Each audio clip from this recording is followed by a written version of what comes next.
আমার মাও বরিশাল থেকে এসেছে, যন্ত্রণা আমিও বুঝি। কিচ্ছু হবে না, মোদিজি আছে, হিমালয় পর্বতের মতো আপনাদের আগলে রেখেছে, একদম চিন্তা করবেন না। মোদি হ্যায় তো মুমকিন হ্যায়, ডোন্ট ওরি। ভালো থাকবেন। আপনারা প্রত্যেকেই বক্তব্য শুনলেন বিজেপির নেতা শুভেন্দু অধিকারী, যে সবসময় হিন্দু মুসলমান বলে দাঙ্গা বাঁধায়। সেই শুভেন্দু অধিকারী বাড়ি কিন্তু পশ্চিম বাংলায় না, তার বাড়ি ছিল বাংলাদেশে বরিশালে। সেই বরিশাল থেকে কি পালিয়ে এসেছে এই পশ্চিম বাংলায়। কথাই বলে না যে চোরের মায়ের বড় গলা।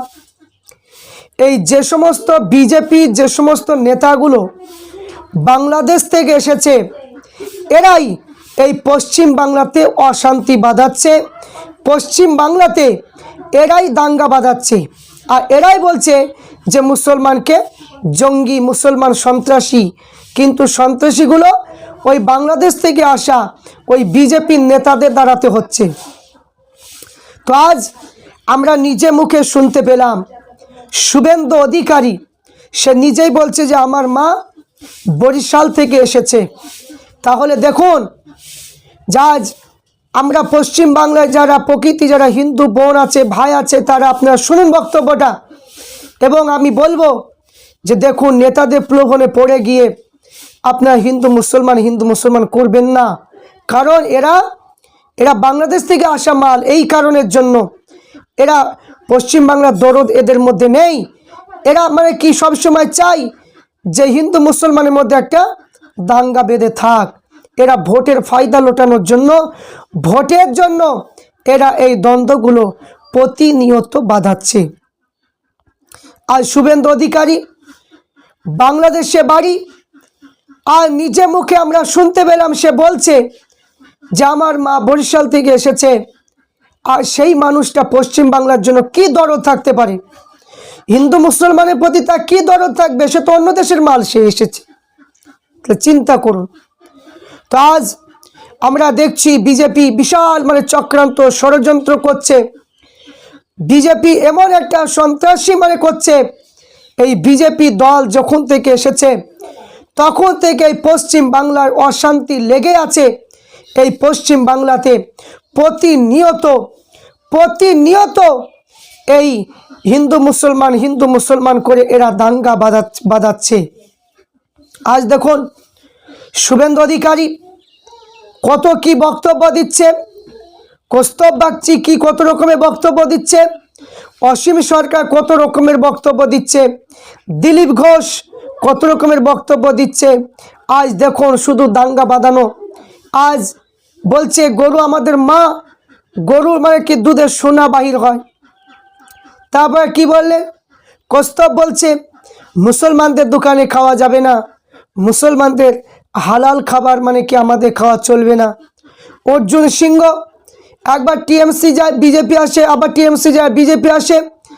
এই অর্জুন সিংহ সেও বলেছিল যে মুসলমানদের কোনো জায়গা মুসলমানদের বিক্রি করা যাবে না। শুভেন্দু অধিকারী বলছে এসআর করতে হবে, এনআরসি করতে হবে, সিএ করতে হবে। কারণ পশ্চিম বাংলায় বাংলাদেশ থেকে জঙ্গি এসেছে, রোহিঙ্গা এসেছে, অনেক মুসলমান এসেছে, এদেরকে আমরা তাড়িয়ে দেব। এই রকম কথা আমরা শুনতে পেলাম। কিন্তু এখানে দেখুন, আজ মুসলমানকে তাড়ানোর আগে যে সমস্ত সাধু সন্ন্যাসী যারা মা বাবার পরিচয় ভুলে গিয়ে তারা তাদের ধ্যানে মগ্ন হয়ে থাকে, তারা জানে না তাদের মা বাপকে, তাদের পরিচয় কি, তাহলে ওই সমস্ত মানুষগুলো কি অবস্থা হবে, সেইগুলো কি শুভেন্দু অধিকারীকে একবার ভেবে দেখেছে? একবারও ভাবেনি।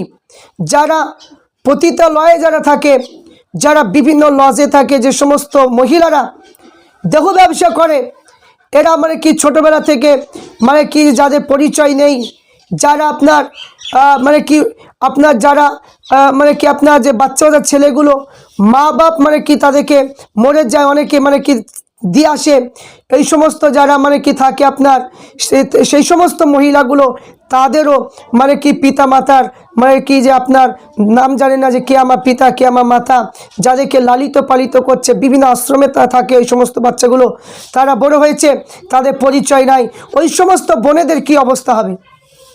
সেইগুলোকে ভেবে দেখেছে? সেইগুলো ভাবেনি।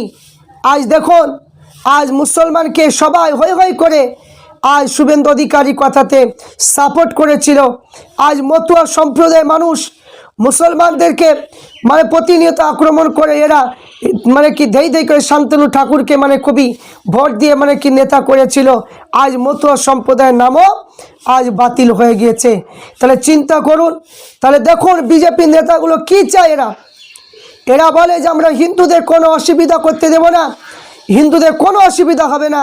কিন্তু আজ ওই সমস্ত সাধু যাদের পরিচয় নেই, ওই সমস্ত যে সমস্ত মহিলাগুলো ছোটবেলা থেকে তার মা বাপকে হারিয়ে তারা আশ্রমে মানে কি অনেকে থাকে, ওই সমস্ত মানে কি বোনেদের কি অবস্থা হবে, কি হবে মানে কি এরকম এখন ঠিক পাওয়া যাচ্ছে না। সবাই সমস্ত জাতি ধর্ম বর্ণ নির্বিশেষে প্রত্যেক মানুষকে এখন চিন্তায় ফেলে দিয়েছে এই বিজেপির নেতারা। আজ বিজেপির নেতারা আজ দেখুন, আজ মানে কোনো কিছু হলে মুসলমানকে দায়ী করছে, মুসলমানকে নিয়ে মানে সবাই মানে কি তেলে আগুনে ভাসছে। আজ ওই সমস্ত মানুষগুলো কি অবস্থা হবে? শুভেন্দু অধিকারী কি জবাব দেবে? সুকান্ত মজুমদার কি জবাব দেবে? অর্জুন সিংহ কি জবাব দেবে? শান্তনু ঠাকুর কি জবাব দেবে? দিলীপ ঘোষ কি জবাব দেবে? এই সমস্ত লকেট চট্টোপাধ্যায় কি জবাব দেবে? রুদ্র নীল মানে কি সে কি জবাব দেবে? মিঠুন চক্রবর্তী তিনি কি জবাব দেবেন যে ওই সমস্ত অসহায় মানুষ, তাদের ভোটার তালিকায় তাদের নাম নেই, তাদের 2002-এর তালিকায় কারো পরিচয় পাওয়া যাচ্ছে না, তাহলে ওই সমস্ত মানুষের কি অবস্থা হবে? আজ দেখুন, যারা বিজেপি করে লাফাচ্ছেন, এরা প্রকৃতি কিন্তু হিন্দু মানে কি মানে রক্ষা করা দল নয়, এরা হচ্ছে মানুষের মধ্যে দাঙ্গা বাঁধানো দল।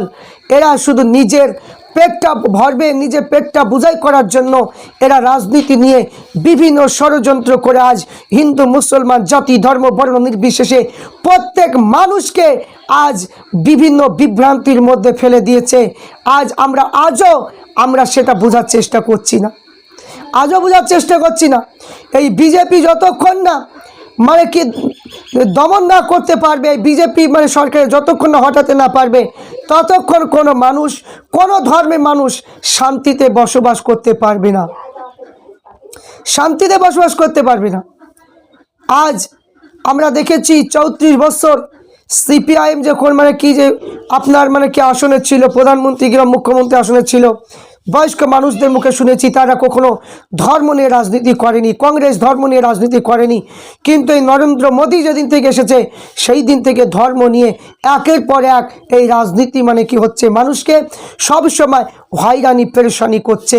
তাই প্রত্যেককে বলবো যে আপনারা প্রত্যেকে জাতি ধর্ম বর্ণ নির্বিশেষে সব এখন এবং বিজেপিকে দূরে মানে কি ঠেলে ফেলে দিন।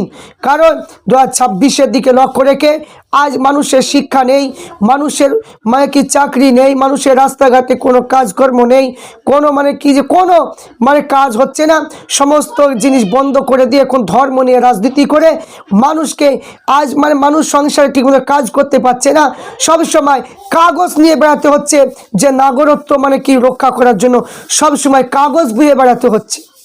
কি অবস্থা দেখুন, কাদেরকে ভোট দিয়ে আপনারা জিতাচ্ছেন একটু চিন্তা করে আপনারা দেখুন।